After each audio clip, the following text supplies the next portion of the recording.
Thank you for joining us this evening. My name is John Krieger, and I'm the Executive Director of World Denver. We are a nonprofit membership organization that connects Denver to the world through international exchange programs that bring 600 students and professionals to Denver every year, through community engagement events like this one tonight that highlight global issues and affairs, and through education initiatives like the World Affairs Challenge, which engages hundreds of students in Denver and classrooms all around the world in action-based conversations about global sustainability. And as tonight's event is focused on energy and sustainability, I'd like to highlight the new Africa Regional Competition of the World Affairs Challenge, just launched earlier this fall, in which 23 teams and more than 200 students on the continent of Africa are learning about UN Sustainable Development Goals and creating sustainability projects that improve their local community and have a global impact. You can learn more about World Denver, our membership, upcoming events, and opportunities to get involved, including judging in the World Affairs Challenge and hosting international visitors in your home at worlddenver.org. As we begin tonight's program, I want to say how proud we are to be hosted in one of the city's great institutions, the Denver Museum of Nature and Science.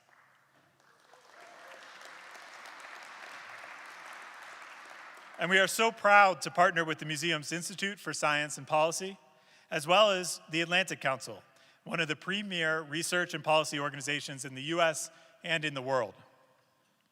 We also want to thank our promotional partners, the World Trade Center Denver, South Metro Chamber of Commerce, the Colorado Business Roundtable, Colorado Clean Tech Industries Association, and the Denver Council on Foreign Relations. And finally, I'd like to say a very special thank you to Jeremiah Barenberg and Norma Horner, who were both instrumental in making tonight's event possible. And with that, we're going to kick off tonight's program with a very special video remarks from Denver's own Congresswoman Diana DeGette, who serves also as the ranking member on the House Subcommittee for Climate, Energy, and Grid Security. Thank you all so much for being here, and let's roll the video.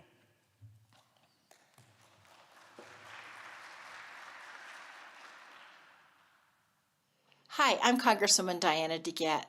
I'm glad I can help kick things off today, both for the audience in person and also everyone joining online.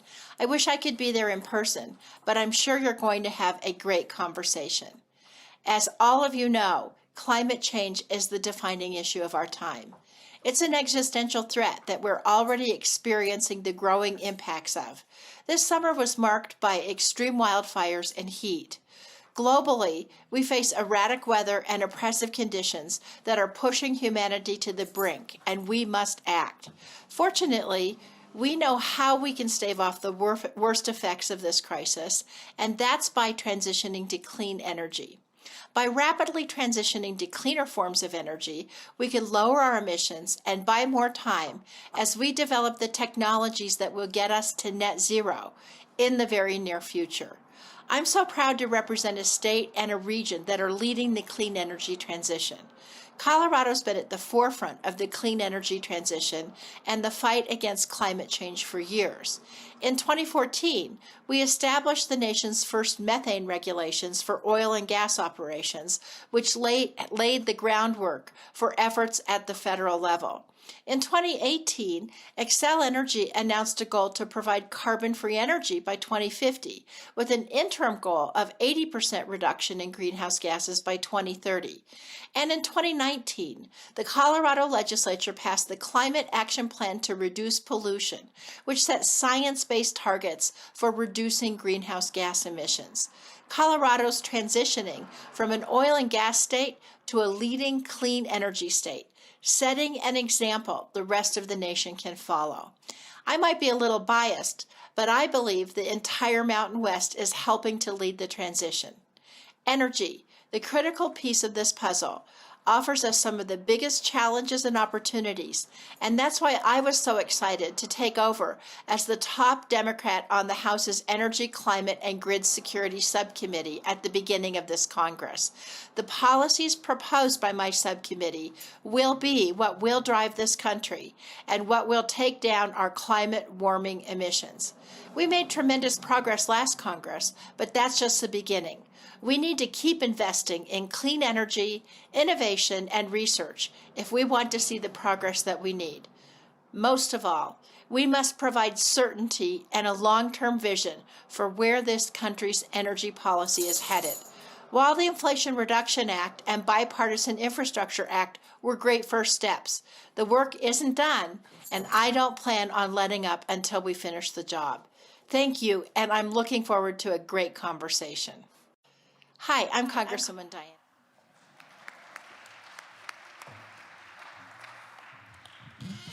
Hi, everyone. Welcome to the museum, both in person and obviously virtually. It's great to have a big audience joining us tonight. I'm Kristen. I work at the Institute for Science and Policy. We are a project here of the Denver Museum of Nature and Science, and thrilled to be partnering with both the Atlantic Council and World Denver on tonight's event. The Institute's mission is really about having productive dialogue and scientific engagement in the policy landscape that we are having tonight. I think tonight's conversation is really going to elevate a lot of the conversations that we have at the Institute, because we really want to elevate evidence-informed and data-driven thinking in a lot of these policy conversations. We've been around for a little over 4 years now here with the museum, trying to figure out what is that sweet spot that we have in bringing people together to the table where we can bridge divides and we can really work on some of these really hard social and societal problems. So we work on issues related to climate change and the energy transition. We work on natural resource issues, public health. And a really critical one is the human and social dimensions of our lives, because really it is all about people in these conversations. For us, that means we think about the role that biases and values play, the role that our own belief systems, self-interest, and politics plays in these conversations. These are things that cannot be ignored, especially when you're interested in having evidence-formed and science-driven decision-making here in our state. We have a great and amazing opportunity here in Colorado. There is a lot of fascinating things happening every time I turn around. And I think we're going to hear about some of them tonight, both in Colorado but in the Mountain West here. So tonight's event embodies many of these conversations about what does it mean to create this really thoughtful vision for a sustainable global energy future. Whether it's discussions around a wholesale organized market and how we are thinking about that balanced portfolio where we can bring on more renewables to our grid. Or there are fascinating things like the Colorado Clean Power Path project. And I probably didn't say that right, Jack, but the idea that Xcel is building this major transmission connection corridor down through the Eastern Plains where there is a lot more abundant solar and wind. And how is that helping to establish a more greener grid that we can have here in Colorado? I've been following a lot of interesting conversations around battery technology and storage. Iron batteries, air batteries, right? Which is pretty much rest and then reversing the resting. But the beauty about this battery technology is, in addition to it using iron, is that it has, I've heard, up to 100 hours of storage, which is really what we need to think about when we think about the intermediary of solar and wind on our grid and how do we create that storage. So I'm really excited to see all this technology happening, but I'm also quite aware that there's a lot of people behind all this. And some of that is some of our communities here on the front lines, communities that are also facing an energy transition, whether that's our coal communities here across Colorado. And how are we thinking about bringing all the people along as we think about transitioning our energy systems in order to solve climate change? We know we have to solve climate change. It is one of the most pressing issues of our time right now. The science is really clear that we have absolutely undermined what our Earth operates in and will for a long time. And so that means we really need to have a lot of thoughtful people and all these people at the table having these conversations about what it is that we do, because there's not an A leader in solving climate change. It is a wicked problem. It is really, truly a pack of leaders. It's governments, it's organizations, it's businesses, it's researchers, it's people. It really is everyone in this room coming together to put their minds together. That means there's not a clear, easy solution. The path is quite messy. There will be mistakes. There will be false starts. But I do really think it requires all of us really thinking about the guardrails that we need as we transition. What are the new innovations that we can bring online? How are business operation and business models changing? What are we doing to adapt ourselves our behaviors? What are we doing to adopt it and really be open to new ways of doing business and really thinking about the future? So I'm quite thrilled. I know many of these people speaking on tonight's panel and admire all of them in the work that they do. And we are going to have a really fascinating conversation who is led by this lovely human who I've gotten to know recently in putting this event together. And she's going to lead us through a really great conversation. So I'm really pleased to welcome Jennifer Gordon. Jennifer is the director of the Nuclear Energy Policy Initiative at the Atlantic Council's Global Energy Center. She also runs the Atlantic Council's Women in Energy Climate Fellowship, and she's going to be our lead discussion and host for tonight. So join me in welcoming Jennifer and our panel, who she'll introduce in tonight's event.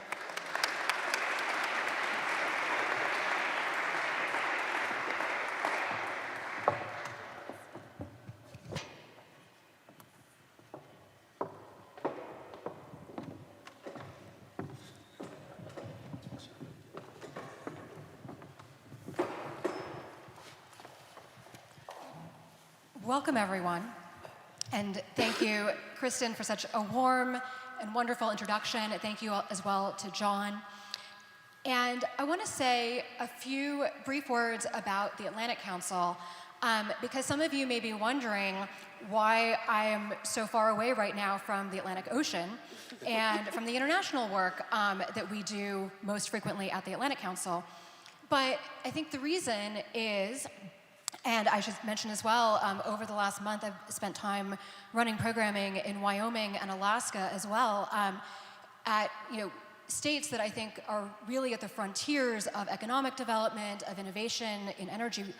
And the reason is that if we are going to lead the world as a nation in the global energy transition, it has to start at home, and it has to start in regions like this one that have true energy knowledge and expertise. So with that, I am really delighted to introduce our panelists for this evening. John Golden Dubois is the president of the Western Resource Advocates. Jack Eiley is vice president of regulatory policy at Xcel Energy's Colorado operating company. Ian Lang is associate professor of economics and business at the Colorado School of Mines. Kathleen Stacks is the executive director of Western Freedom. And again, before we dive in, I just again want to say thank you to World Denver and to the Denver Museum of Nature and Science's Institute for Science and Policy. And thank you as well for opening this incredible museum, this beautiful hall, to all of us. So we truly appreciate your hospitality. So Ian, I want to start with you. Because you are, of course, at the Colorado School of Mines, and you are known around the world for your work on critical minerals. So talk to us briefly about the role of critical minerals in the energy transition. What are they? Where are we sourcing them from? How are we using them? And what are maybe one or two key takeaways that you would want a well-educated but perhaps non-energy nerd audience to take away from this? I'll do my best. So generally, critical minerals have been called something called minor metals for a long time. They're generally produced with other bigger metals that you know of, like iron and copper. And they were sort of almost like a byproduct, a throwaway of a lot of that kind of mining, but they have special characteristics that really help in different technologies. And so the reason that they're now critical is that they have characteristics that really help. Say, if you think about the magnets and the motors that we have in either our electric vehicles or offshore wind, at high temperatures, it keeps some of these critical minerals help the motors keep their magnetism, whatever that word, they stay magnetic, whatever that word is. Or they'll do things where, like, if it gets hot, it's still allowed, say, to move the electrons around in a battery. So those are why we're interested in critical minerals, where they've sort of come from, for lack of a better word. And I sort of gave away the fact I thought was interesting, that all these different metals do something as part of this process that we would like, whether it be letting the offshore wind turbine turn longer without needing to be maintained, or the battery to go for longer. But there are substitutes, and so the most common substitute we know about now is, you've probably heard of cobalt as a thing. It's increasingly being replaced by nickel in batteries, and so we're a lot less in some sense, interested in cobalt moving forward as we were in, say, 2017, because you can just take the cobalt out, put nickel in. It kind of does the same thing within the battery. So there are these substitution possibilities. It's not, we need this one thing and we can't do anything without this one thing. That's my fun fact. Ian, thank you so much. Kathleen, talk to us a little bit about your work at Western Freedom and how you're approaching the energy transition. Absolutely, and thank you. I have 16 waters coming my way right now, which I appreciate. Oh, thank you. That's the most, seriously, 16 waters. Thank you.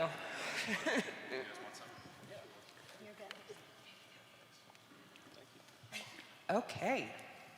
Thank you, everybody. So I'll start by acknowledging the fact that I work for an organization that has probably the most provocatively named, the most provocative name that you have heard of probably in a hot minute. And there's a reason for that. So Western Freedom is, we're a campaign working on regionalization of the Western electricity grid. And when you think about the West, you have a very broad diversity of resources, of communities. We have a lot of wide open spaces, but we also have a wide diversity of politics. And so from a campaign standpoint, I needed a name for an organization that was gonna get me to be able to walk into the room in Wyoming and Montana, just as much as it was gonna, actually my friends in Oregon and Washington give me very skeptical looks, but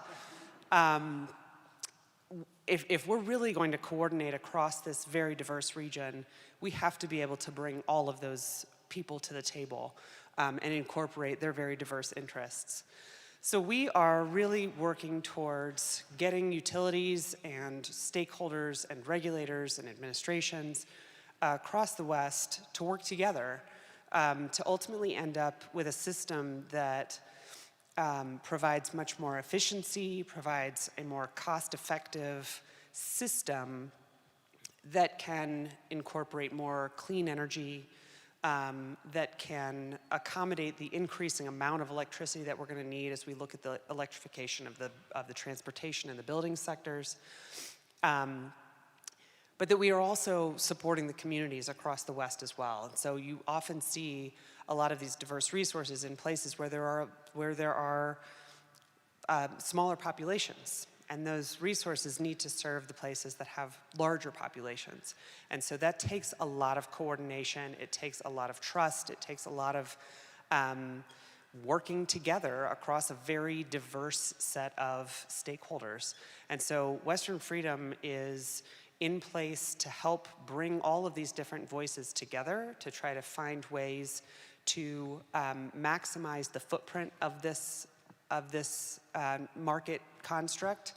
And we're bringing the voice of the large commercial and industrial customer to that conversation. So think some of your data centers, think some of your mining companies, retail, manufacturing. All of these companies stand to benefit either from a cost, well, not either, it's sort of all-inclusive, from a cost perspective, from a reliability perspective, and from a climate perspective. Many of these companies have corporate sustainability goals that they want to achieve 24/7 carbon-free energy by next week.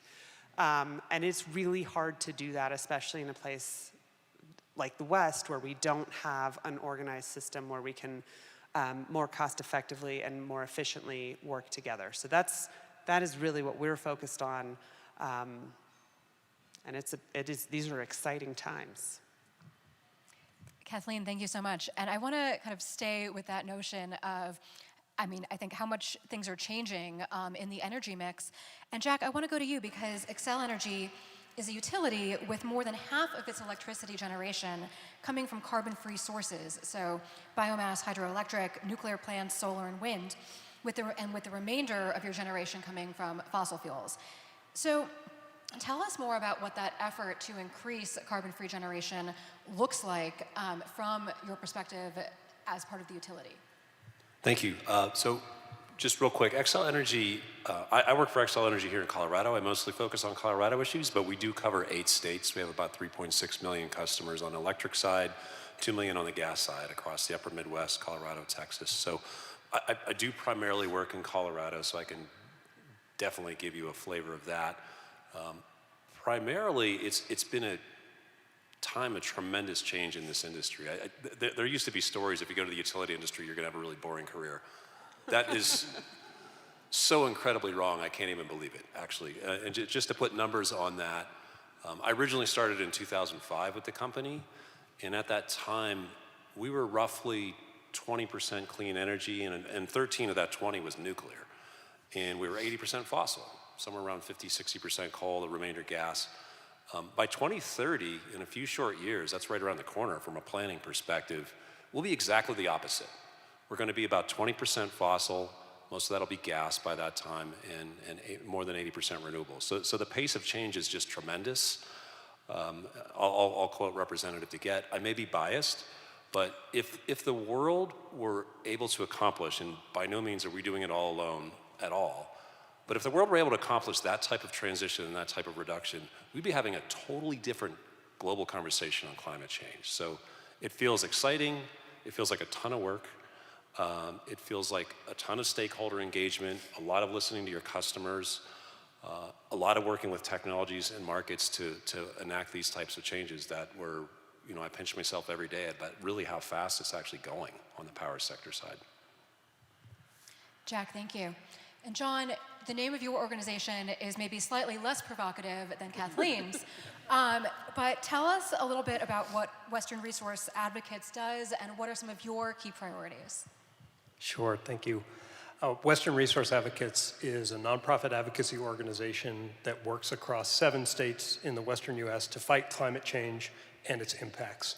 So we're a policy creation organization, so we work for 3 major goals by 2030. The first is to reduce climate warming emissions consistent with the science, and to see utilities in particular to reduce their emissions by 80% by 2030.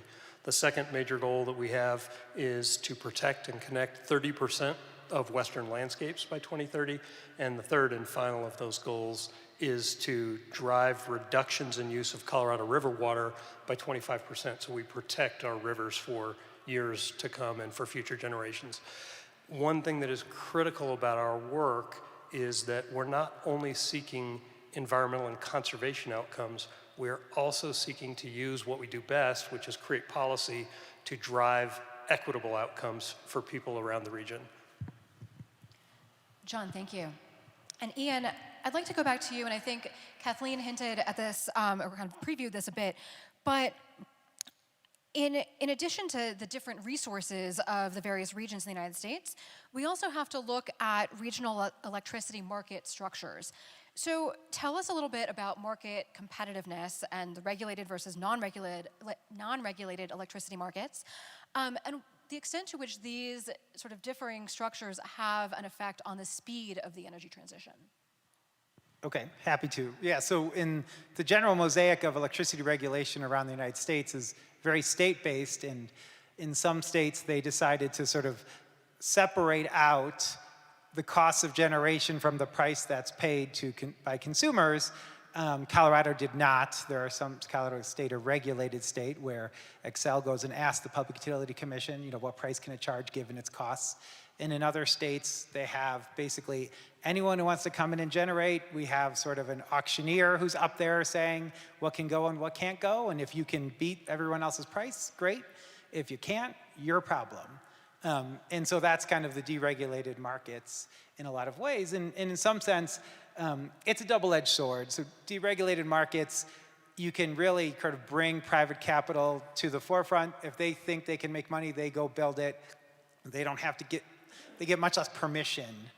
And so if you look, say, where are renewables being built, it's largely being built California and Texas, 2 large deregulated states. They're A, large states. So is it biased by the size? Possibly. But in general, if you look where these kind of new technologies are being built, it's in the deregulated states with private sector money. either due to the zero interest rate regime we kind of just came out of, or the heavy subsidies from the federal government. You know, if you can make it work with the production tax credit that the federal government is offering, go ahead and do it. You don't have to go ask anybody, is this okay? Should I, you know, make that happen? You know, on the other side, you do have places like Colorado where the legislature and the Public Utility Commission are really trying to push, and then you'll have places that the legislature and the Public Utility Commission are not trying to push, or they're trying to put up barriers to renewable generation. We can think about all the stories from Ohio with the sort of removing of renewable portfolio standards and adding in sort of requirements around gas or coal generation. So in some sense, it's, like I said, it's a double-edged sword. The open market helps. If people think they can make money, they can just go do it. But you can have a guiding hand that helps or plan a little more in regulated states. So it really depends, I guess, on the leaders that are elected there, or the vision that is shown by the Public Utility Commission, the governors, and the state legislatures as to how fast things will move within the regulated states. Ian, thank you so much. I want to stay with this notion of doing work amongst these different states in this Mountain West region. Kathleen, I think it seems like your organization really synthesizes the different pillars of the energy transition, so energy security, affordability, and sustainability. And it seems to me that each of the states in the region would want to have that conversation with you. What do you see as some of the unique aspects, whether challenges or opportunities, in working in this region? I mean, I think I touched on this at the beginning, but really the politics are one of the most interesting challenges and opportunities. And I think one of the great things about working on markets is that we actually have a topic that can kind of transcend some of the politics, because there's enough benefits, whether that's affordability benefits or reliability benefits or climate benefits. There's a little bit of something for everyone in that mix. And so even my friends in Montana, who, you know, many people in the government structures and even in the utility structures in Montana, holding on to coal strip. This is they have a coal plant that they want to hold on to forever. And part of that has to do with the communities and the jobs and the economic benefits. Part of that has to do with politics. Part of that just has to do with the sort of Montana way of life. But ultimately, Montana also wants to have reliability. They want to be an economic player. They want to keep rates low. They want to be able to attract new business and new development. And so there is something for Montana in this conversation, even if we're not focused on keeping coal strip alive, and we can actually focus a lot on the climate benefits that other people in the West really want to have a conversation about. So I think, you know, from our perspective, bringing this business voice to the conversation really enables a lot of these conversations to happen in places where we might not be having the same, we may not be able to talk about climate as the primary driver. Economics can be the primary driver, and we're still going to end up in the same place. And I think that's a really important part of what we're working on. So I think there's, we're seeing a lot of momentum, and I think we're seeing a lot of engagement from stakeholders who have not really participated in some of these conversations before, and I think that's really exciting. We're getting more conversations from an environmental justice standpoint. We're having a lot of conversations with consumer advocates. We're having conversations with conservation groups and developers and all kinds of energy users and different businesses who are really interested in the sort of three pillars that we're working on here. So I think those are other opportunities that are really exciting in the work that we're doing. Thank you, Kathleen. And I want to stay with you for just one more moment. Can you talk to us specifically about the challenges of building an integrated grid in this region?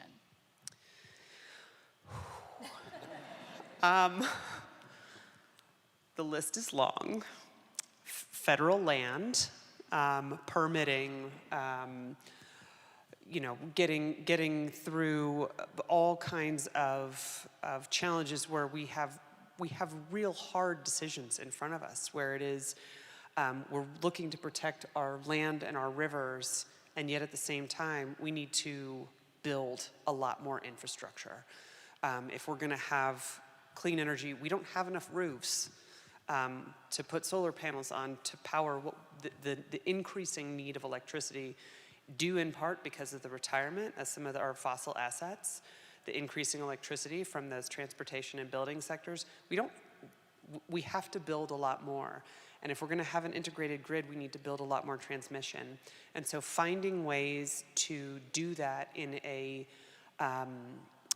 community and environmentally conscious and responsible way is hard and really important. And because the West has so many different kinds of land ownerships, we bring a lot of different parties to the table. So I think from an integrated grid standpoint, the building of the infrastructure is one of the major challenges that we face.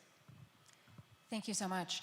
And Jack, I know earlier you commented on the incredibly rapid speed of the energy transition and efforts to decarbonize, and I'm very glad to know that your job is not boring. But I think maybe from an energy security or even a geopolitical standpoint, is there such a thing as decarbonizing too fast? And if there is a risk, how do you hedge against that risk? First, I'm going to help out with Kathleen and Ian's answers a little bit. So, a couple things on Kathleen's list. I think space. The West is very large with concentrated urban centers and then vast distances in between that. That sort of dovetails with our federal system, which you'll notice we have state governments and 50 of them. And getting them to kind of collaborate together is sort of inherently a challenge when you want to do something regionally. Regional things are hard in the United States inherently. And then on Ian's answer, I want to just sort of color that in. If you want to normalize to the number of megawatt hours and number of people in terms of renewable energy accomplishments, which I think is a good thing to do, I'll stack our system against anyone, and we do plan against. We're in a very plan-driven environment, but we harness the market forces. We just did, through very simple tools, a request for proposals. It's basically the same way you do a kitchen remodel. You get bids. We got 1,000 bids in our last resource plan that we just sorted through and settled down to the last 22. So it's a tremendously competitive environment, even under the state planning type environment. So clean energy transition, is that facilitated or faster under sort of a more market environment or planning environment? I think the jury's out, personally, on that. Your question was sort of, how do we harness these global forces? And it's a great question. I work so locally that I kind of think about that every day because with Representative DeGette, I think Colorado is a leader on this, and we like to be a leader. We've worked hard with Western resource advocates. It's not going to be enough to decarbonize our city. It's not going to be enough to decarbonize our state. We've got to set up models that are not only replicable, but enviable. And to do that, we need to do a lot of things right. So you want to harness cost-effective opportunities. You want to work with the local community because Kathleen pointed out there are deeply established interests in communities like Colstrip, and we have similar stories in Pueblo and in Hayden, and we're working really closely with those communities and our plant staff to make sure that transition is equitable, which is a point that John made. Working with the policies that are available to you, the recent federal legislation is a tremendous opportunity for our clean energy transition here, kind of showing that it's great to work with those policies and not pretend that they don't exist or try to roll them back. Is a great way to work with this transition. We need to keep, there's traditional utility values of affordability and reliability. We always have to keep those front and center. They're not negotiable. Our customers, the instant this becomes less reliable is the instant the clean energy transition stops. And if it becomes unaffordable, it will also be really tough to sustain that support that we've enjoyed so far. Jack, thank you. And I have to say, I'm originally from the Midwest. So it jumped out at me that Excel in the upper Midwest has reached a whopping 69% of its generation from carbon-free sources, which I think is just incredible. About half of that is from nuclear, about half of that is from wind. Are there success stories from the upper Midwest that you can draw out for us, either in this region or even globally? Yeah, a couple, I think. Part of that number is the use of nuclear in the Midwest. So it's been an important tool. Those plants have been there for a while, probably since the early 80s. So Retaining existing nuclear is actually pretty important for decarbonization. We don't have that here. We don't have current proposals to work on that. We're looking at all options, but really both the Midwest and Colorado and our Southwestern Public Service system have been harnessing renewable energy. The lessons there are you need to learn to work with it. Frankly, the whole paradigm of how you dispatch a system has completely shifted in my career, and I don't feel that old. It shifted from you had base load, which is traditionally was nuclear and coal. It was running flat out all the time. Then you had cycling, sort of generally certain types of gas units that are there to kind of bring the load more gradually up and down. And then you had peaking for 5 o'clock on a Tuesday when everyone turns on their air conditioner. That paradigm is a lot different now. We're heading towards 80% renewable energy in this state, which will probably be higher than our upper Midwest system. And so we actually have to dispatch what we call net of renewables. So it's not just managing load. The renewables are going to do what they're going to do largely, and you've got to manage around that. So your cycling resources operate totally differently now. They need to be more flexible, even as we add the renewable energy into the system. So there's a lot of dynamics there that have to be planned carefully. Jack, thank you so much. And you've mentioned coal and a number of others, and Kristen as well, talked about coal communities. So John, I want to go to you because I know that Western Resource Advocates is doing a lot of work on moving from coal power to cleaner generation sources. Could you talk a little bit about your work in that area? Sure. The imperative of climate change requires that we move as fast as we possibly can to reduce emissions, carbon emissions and carbon equivalent emissions as quickly as we possibly can. And as we embarked on a set of strategies to figure out, well, what are the policies and what are the tools that can drive this transition the quickest, we thought a lot about how we could harness the power of big institutions and institutions where there were a lot of carbon emissions, so we looked at the utility sector right off the bat. So much of our work has focused on figuring out how we align financial incentives with dramatic reductions in emissions. And that's been a lot of our work in the utility sector, is figuring out how do utilities move very quickly to reduce emissions, and how do they do that in a way that keeps their companies whole and keeps them profitable, because it was our belief that if we could do that, we could get utilities to move much faster. This strategy has been incredibly successful here in Colorado in particular, but also around much of the West. I would say Colorado has been a real leader. That leadership really was driven first by citizens who passed a renewable energy ballot initiative in 2004, so just before Jack started at Xcel, and that required the utility Xcel to generate at least 10% of their energy from clean renewable energy. And that really started a series of cascading effects that led to drops in, incredible investment in renewable energy, dropping the price of renewable energy, and that is part of what enabled the transition.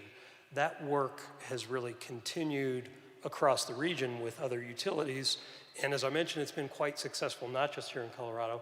Xcel might be the best example of it because their commitment to exceed an 80% emission reduction by 2030 is really nation leading. And Colorado's on track to achieve that across all of the major utilities here.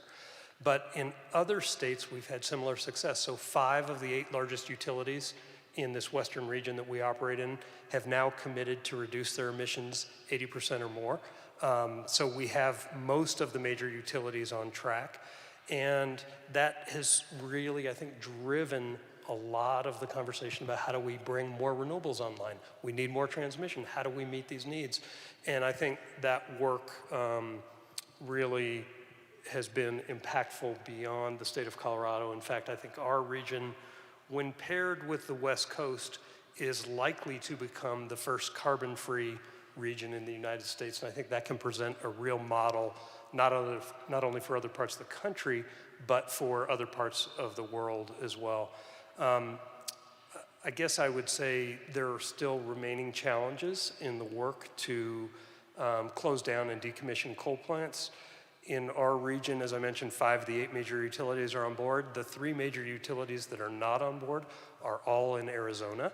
The politics are not really aligned to even allow those utilities to act in a way that they can reduce carbon emissions consistent with climate imperative. So there's certainly work to be done, but it's been very successful in this region. John, thank you. And Ian, I want to go back a little bit to geopolitics, but I think also picking up on some of these threads about the speed of the energy transition. You mentioned before this notion of the fact that we need critical minerals, and we need a lot of them. And it just so happens that many of them, their supply chains run through China. So the question that I have is, do you think that it is more important, or how do you kind of balance the necessity of getting these minerals into our cars, into our solar panels, on the one hand, but on the other hand, maybe avoiding this sort of supply chain and troubled trade relations?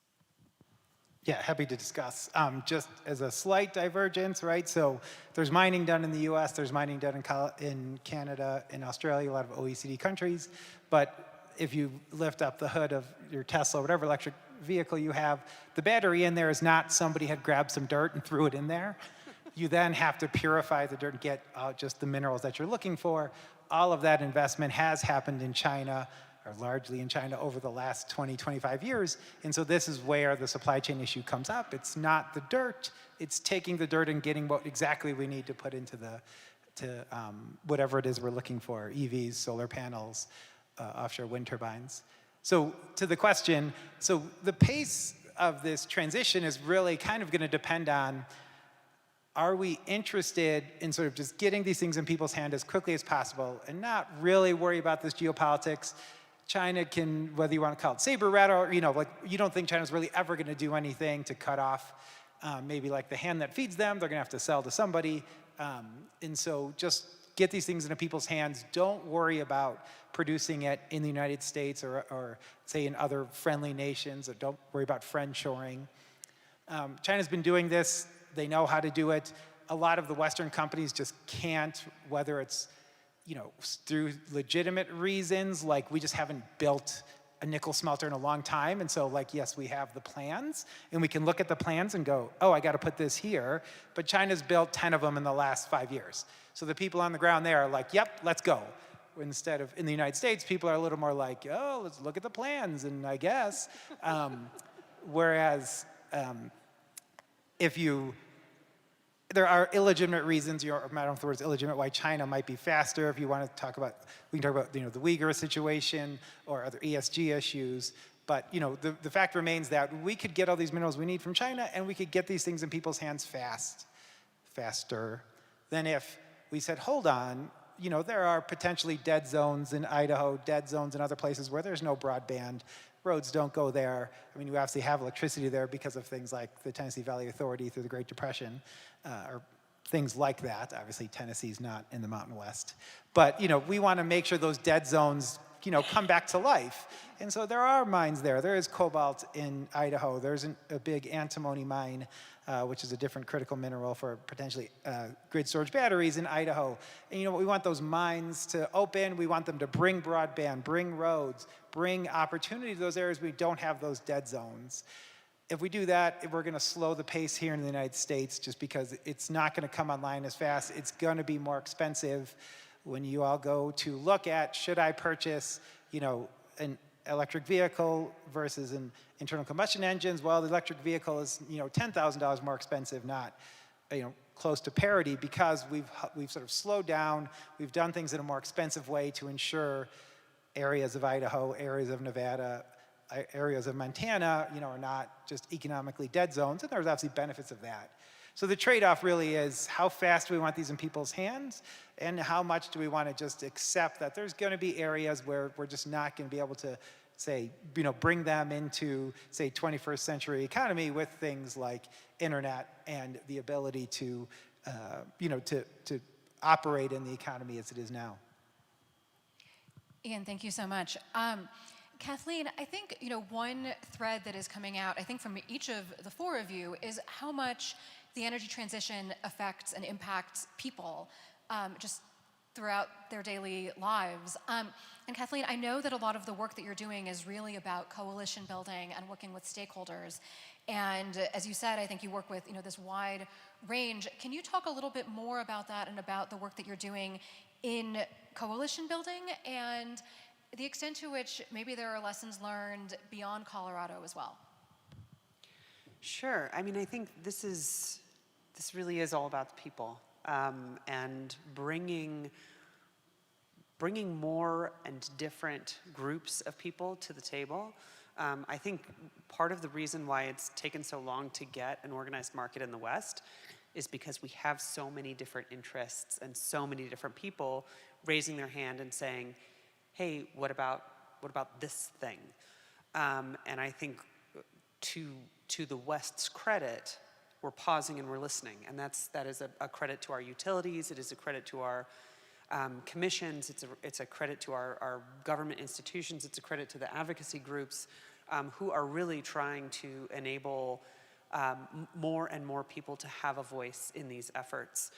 Of course, more people and more different views means more challenges and more things that we need to think about and things that we need to address and at least have an answer for.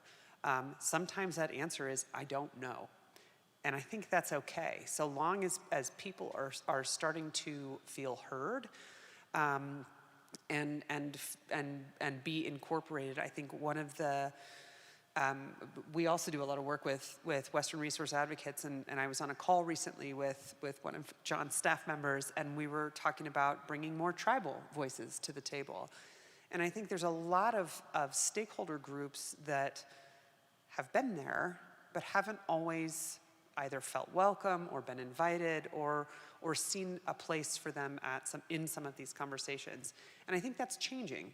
And I think that is that's really important. So as you all engage in the work that you're doing, it's important, I think, to look around and see who's there and who's not.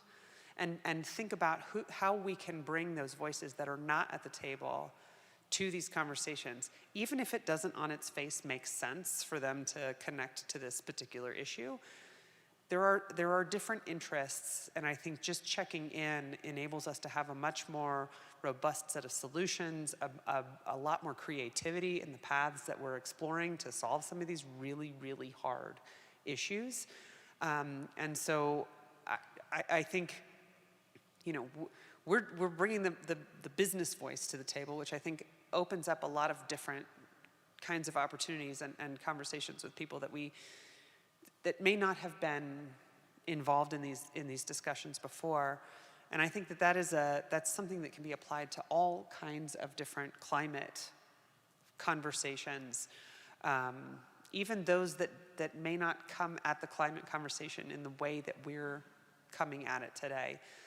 There's different ways to think about it and engage. So more is better. Kathleen, thank you so much. And I want to stay on this idea, I think, because Jack, you've talked about working in these very different states. And certainly at the Atlantic Council, we talk all the time about how the energy transition, for example, in sub-Saharan Africa is going to look very, very different from what it looks like in Central and Eastern Europe. So are there maybe global lessons or global insights that you can share with us from having different types of success stories in these very different states? Some of the traditional, kind of utility objectives that we've always pursued, which is reliability and affordability, as we pursue this clean energy transition. We've had really good success in obtaining renewable energy in a very cost-competitive way. And so if you can do that, you can create stories that will play in different places. And I should mention among the 8 states that we serve, Minnesota and Colorado, those kind of have a somewhat similar political culture on energy issues. We also serve North Dakota, South Dakota, Texas. It can be a pretty different conversation, as Kathleen alluded to. But if you can speak to cost effectiveness while maintaining the reliability piece, that's we like to say sometimes we live in the ands. It's a clean energy transition and it's reliable and we try to keep it affordable. that can speak across different types of politics and different types of cultures within the sphere of asserting that there's different cultures of North Dakota and Colorado or something. Not as global as you're going for, perhaps, but it goes in that direction. That was fantastic. Thank you, Jack. I really appreciate the insights, having to work in different political cultures. And John, I want to ask you, because we've talked a lot about the power sector and decarbonizing the power sector, but of course, the energy transition goes far beyond the power sector. So talk a little bit about some of the nuances of working to decarbonize other sectors of the economy and hard to abate sectors as well. Sure. I think, the first thing I would say is that when you work on climate change, it kind of feels like it's everything everywhere all at once, like the movie says. And it's that crazy too, even with the hot dog fingers. It's just nuts out there. To try and figure out how we do what has been done with Excel and kind of how they have driven reductions on their system and continue to do that. We need to do that with every utility, and then we need to get similar levels of reductions from other sectors of the economy. So it is a huge challenge that we have to undertake, and we have to move very quickly. The best progress so far has been in the utility industry. So how do we look at the other sectors of the economy? I think transportation sector is well underway. Probably many of you here are already driving electric vehicles. There's a lot of work to do there still, but this work has been driven primarily by California in the United States, but other governments in other places have been much more aggressive. So in Europe, they're phasing out the internal combustion engine more quickly than even California is proposing. In some of the in Norway and Sweden, half of all cars sold today are already electric vehicles. So there's some real progress and real speed is being made. Real progress and speed in the transition is evident because the product is getting better and better and is getting to be superior than the internal combustion engine. So I think there's a lot to drive that, but I guess I think about it in the same way I think about Excel. If Excel Energy can generate 80% of carbon-free electricity, then other utilities should be able to do that. If the countries in Europe can transition fully to electric vehicles by 2030, then other countries should be able to do that. So that kind of those two things feel like we're not there yet. There's work to do, but we're kind of within reach, and we can see the progress and how that's going to result in substantial emissions reductions. Other sectors are a little more challenging. The building sectors, we're working with Excel right now on some of their efforts and our efforts to drive faster electrification in the building sector. It's now becoming quite evident that it's cheaper to build a new home that is all electric than dual fuel homes that have electric and gas in them. So that kind of seems like it's a real turning point within the economy. But there's still a lot of work to do to figure out how do we take every single building in this country and around the world and repower them from gas heating to electric. So there's a real challenge there, and that is a state-by-state slog. Xcel Energy was the first utility in the country to be required to and to file a clean heat plan, which they did in early August of this year after passage of a bill in 2021 to ensure that they would meet those standards. That will require them to reduce their gas emissions on their system. So the gas we use for home heating and cooling, other purposes as well, by 28% from today's levels by 2030. So, but that's leadership, and not everybody's doing it. I think one other state now has a clean heat law. Others are looking to replicate, so there's a lot of work there. And then there's, as you talked about, Jennifer, what we call the hard to electrify and hard to serve industries. So if you look at aviation, if you look at cement, which has its own emissions in addition to the carbon emissions, if you look at steel, some other manufacturing sectors, there's a lot of work to do there. And mostly kind of what seems to be happening is industry is pushing back really hard on efforts to ensure that they transition, they change their processes in order to reduce emissions. I I understand that. I understand why they're pushing hard in those arenas. But I think we have to be both more creative. We have to demand that industry is more creative. But we also need the same kind of policies that brought Excel and other utilities to the table to force some real changes within the industry, because that also forces innovation.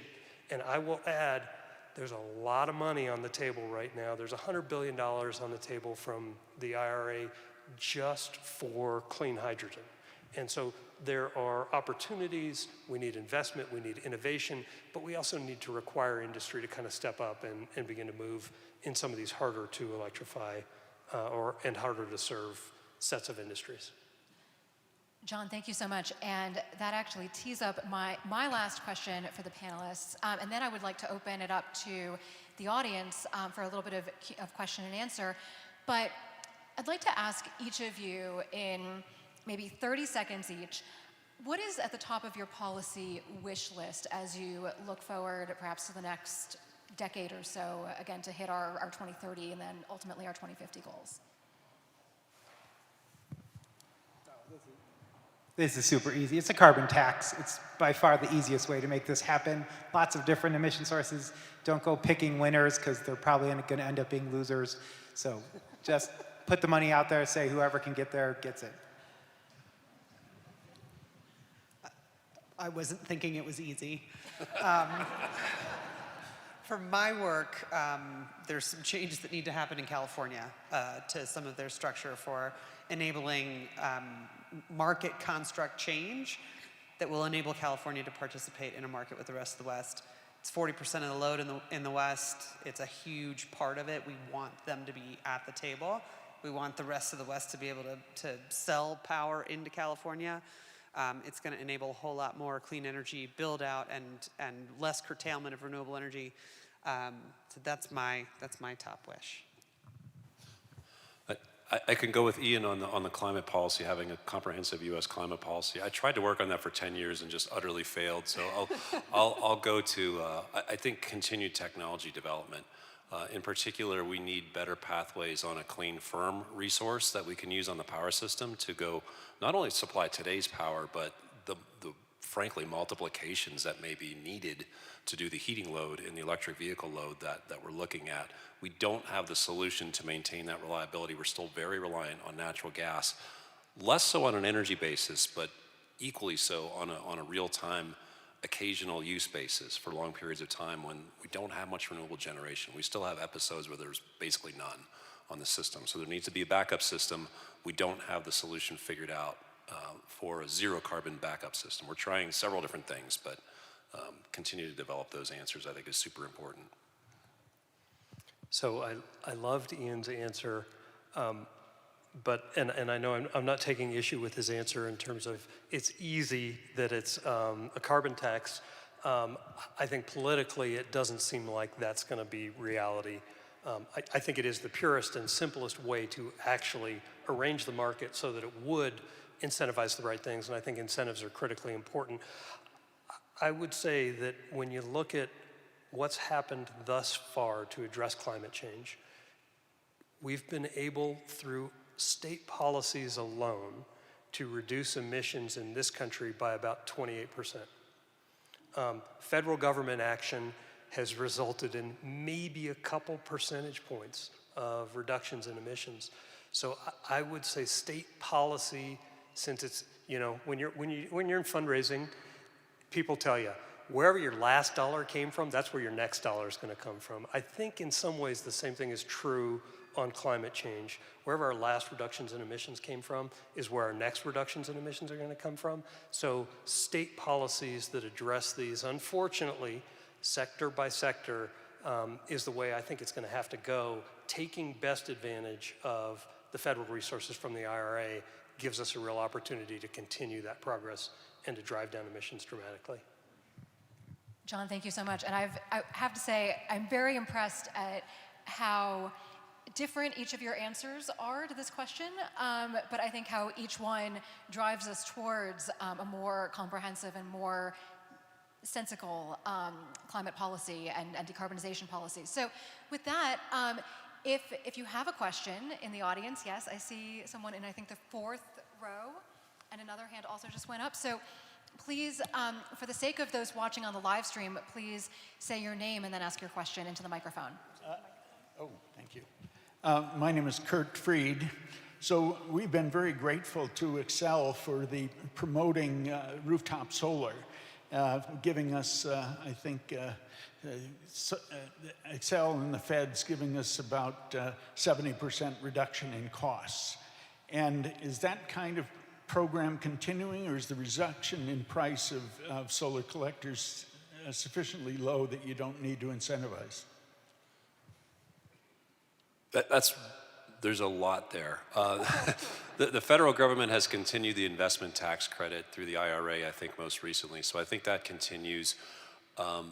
The direct incentives through our program incentives have mostly rolled off over the last few years as rooftop solar has mostly taken off without needing that necessarily.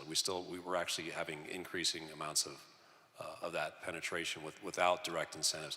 There is a retail rate policy that's pretty attractive for solar panels. That's probably going to evolve because it doesn't do anything for battery storage on the home side. So I think those policies are going to need to get a little bit more complex to encourage a more comprehensive set of distributed resources on the home side. Excel is the battery, so it's great to be able to feed the electricity to Excel without a battery. So yeah, there's no reason for you to be the battery because we're performing that function for you most of the time. So I agree with that. Hi, is this on? I hope it's on. I know it's a global meeting, but I live in Denver, so I'm concerned about right here. And my biggest concern nationally is about infrastructure. Because I look at like downtown Denver, we have these strong mandates to reduce energy, to convert from natural gas to electricity. But we have a list of a dozen things we'd love to do. And XL said they can't support any of them, including EV vehicles in a building. They can't support one charging station. And I'm hearing that from dozens of my fellow residents downtown. So I know this is a real local question. I apologize for that. But I don't know how we convert to the way we want to convert if there's no support for that. That's my concern. It's a fair concern, and I will concede that we've had some struggles with some interconnection. It's not any sort of policy opposition to those activities. It is infrastructure. You started off with exactly the right hypothesis. And the infrastructure is aging. The infrastructure is not built for the multiples of load that may be seen, especially with electric heating. Electric vehicles are much more manageable. You can kind of move that load around. All of our policies have encouraged that. We've definitely been encouraging electric vehicles. I'm the policy witness on the last 2 electric vehicle plans. But building the basic infrastructure, the distribution backbone needs to be bulked up for some of those things, which is making it more challenging to do some of the interconnections in local areas. But we're definitely focused on it right now. And I think we have time for one last question. Hello, hi, my name is Nick Denegri. I have a question follow on about EVs and alternatives.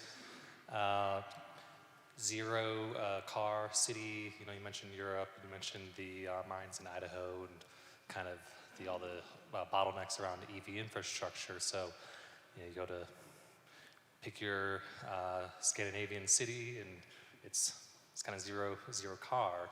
I live in Golden, it takes an hour by bus to get downtown. So Martin kind of carpools with me, and yeah, maybe a little bit of insight there in Colorado. Sustainable mobility.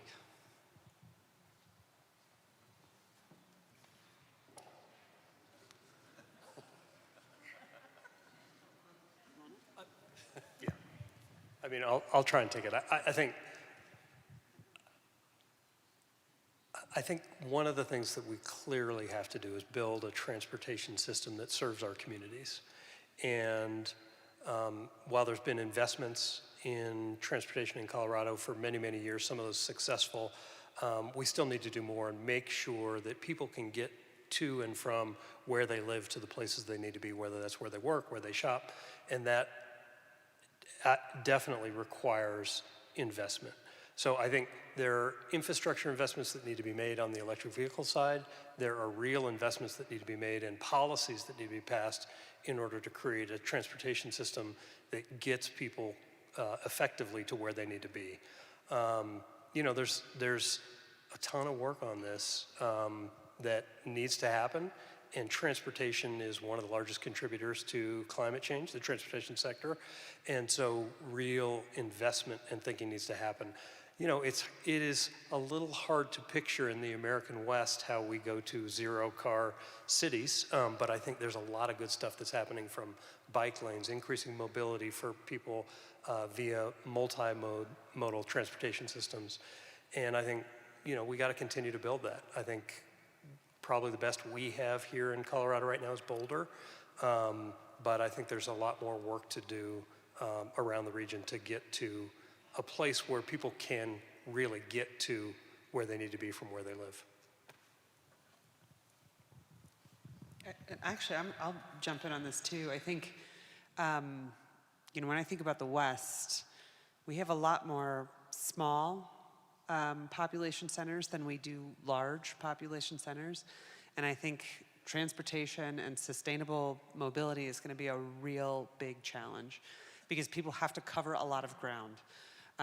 When I think about, you know, where people live, particularly in rural parts of our region, they're going a long way to get from one side of their property to another in some cases. And so I think this is going to be a real challenge, but I do think there's an opportunity for cities to do more. We've just not built ourselves in that way. And so there's a lot of, we're gonna have to get real creative if we're gonna address this in the future. Again, this one's super easy, right? Like Europe has what, $4 gasoline tax. Europe has, you have to pay to get into the center of the city, extra tolls. If you want it, just put the price on, people will adjust. Again, politically maybe not, but the answer is pretty clear. Do we want a response from the utility on keeping things affordable, or? On a $4 gasoline tax, no thanks. You know, I think there's a lot of it, you know, sort of isolated efforts going on. I mean, I want to give a shout out to the city of Denver. They have a pretty cool electric bicycle support program that's been very successful, award-winning.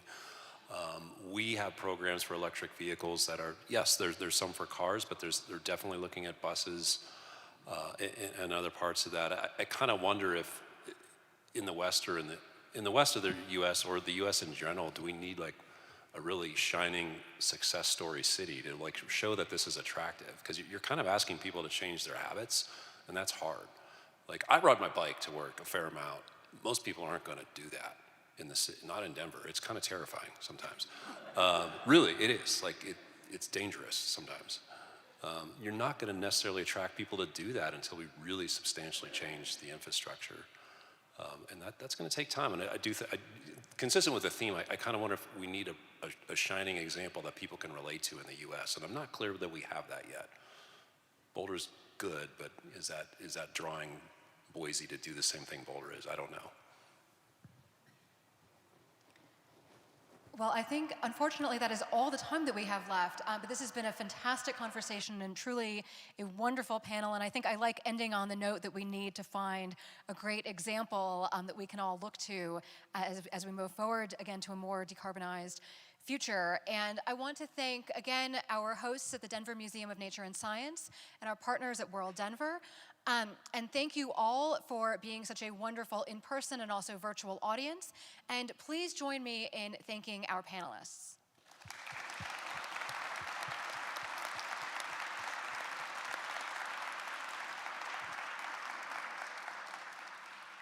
Thank you all, and I hope to see you all again very soon.